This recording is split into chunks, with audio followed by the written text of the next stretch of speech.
I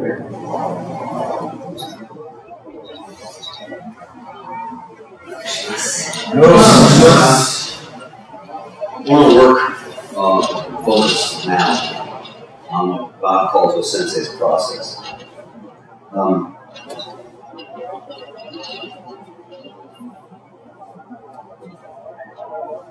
A way of talking about it, not the truth, just a way of talking about it. When you're in a different mood, you're a different person.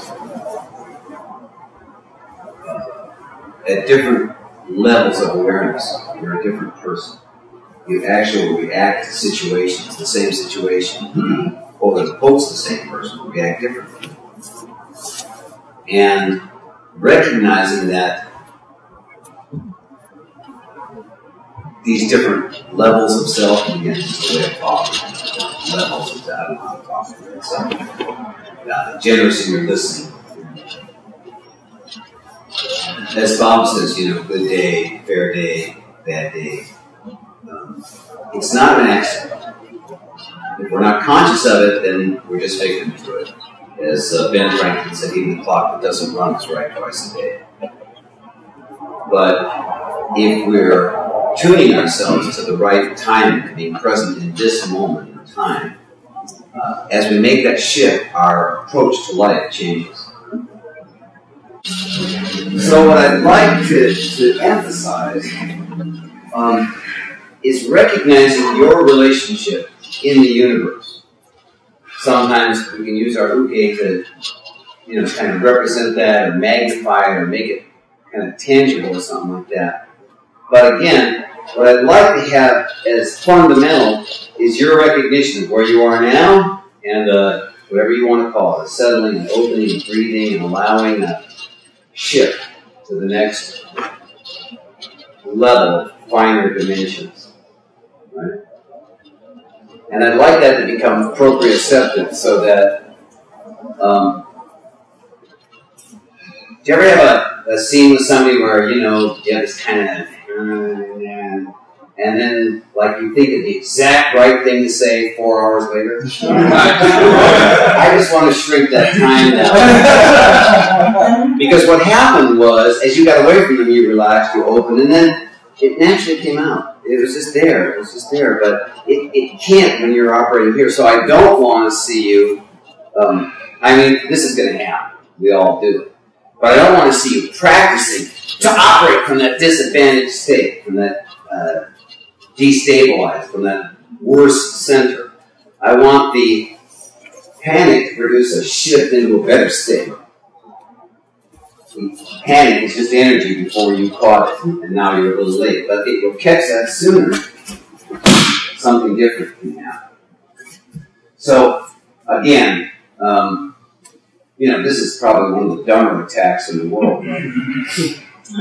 Both your hands are tied up, you're not going to hit me. Maybe you're going to kick me, but more likely, I'm going to kick you.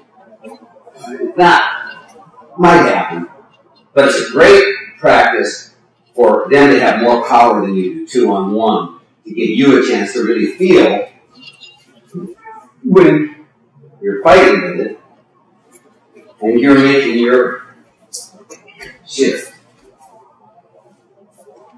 And again, I'm waiting until he's grab me. So as he attacks, as he's attacking, someone else. As he's attacking, I'm making my shift to a better center. And what I'm hoping is that you don't get caught up in what I'll call using your technique. And we all do it, and I do it.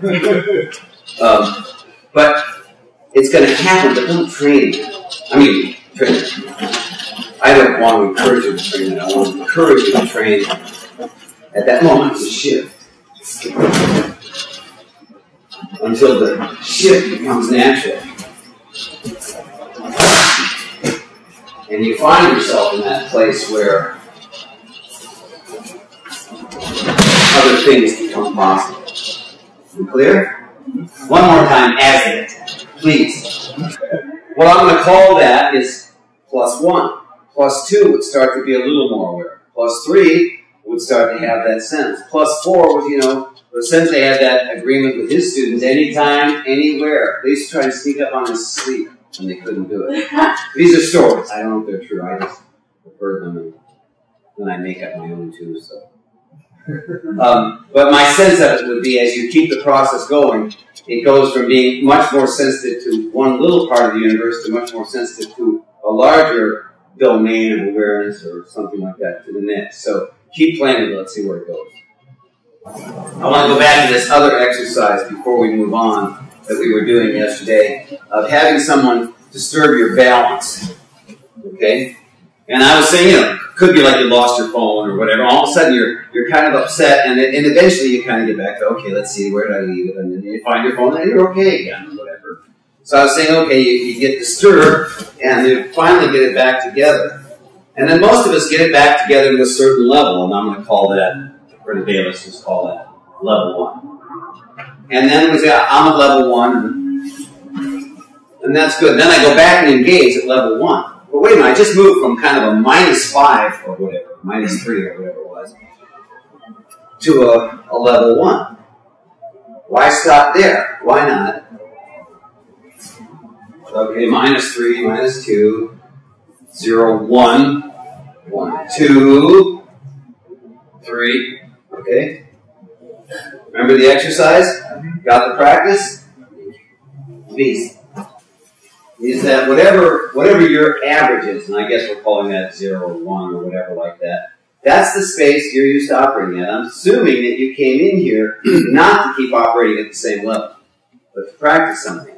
So if you get back to 1 or 0, let's call it 1, and you keep operating from 1, and you keep operating from 1, well, then you'll keep operating from 1. You'll learn a lot of techniques, but it really won't change who you are that much. So I don't want to come back at 1. When I'm upset, which I always am upset on a certain level, I want to go 1, 2. Maybe even 1, 2, 3, but at least 1, 2. Okay? So that going into a big day, meeting, challenge, whatever it is, you don't go in at 1. You 1, 2, maybe 3, and you go in at a different level, please. So that, and we're going to talk about this more this afternoon, because this is O Sensei's process to a large degree. This shift from wherever you're at the moment to a little bit better place to an even better place becomes such an automatic thing that after a while, what you used to call 3 sort of feels like 1. I start here now. And then from there I go 1, 3, 4, 5. And while I'm waiting, I'm going to kind of lost back to about a 2.5 there. 3, 4, 5. Click, click, click. Forget the numbers now. Click plus. Click, click, click plus. Click, click, click plus. Till.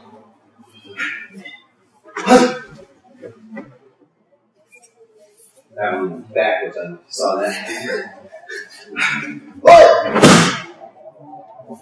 O Sensei, Bob said, O Sensei would come in sometime and they wouldn't go down. And then you've ever seen those movies, Hidden Graphic Joe, and they'd come in and they'd go down. Sometimes he'd go over and do another one, and then they'd get that. Where to go?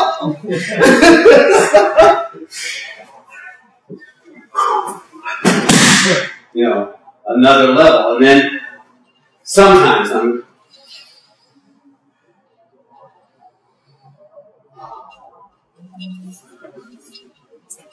they fall almost without even touching.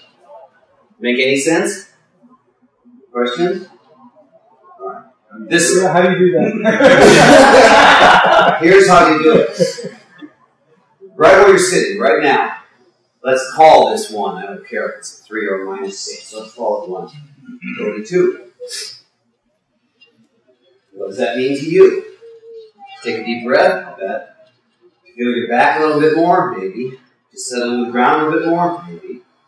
Do you open or expand in the upper realm? Probably. Do you open or expand the lower realm? Probably not, but try it. Okay? That's what you do. You do it over and over again so that instead of pressure doing the minus, pressure becomes a wow! Where you start to open to the life force. And in order for that to happen, what you know has to open and become permeable to that next level.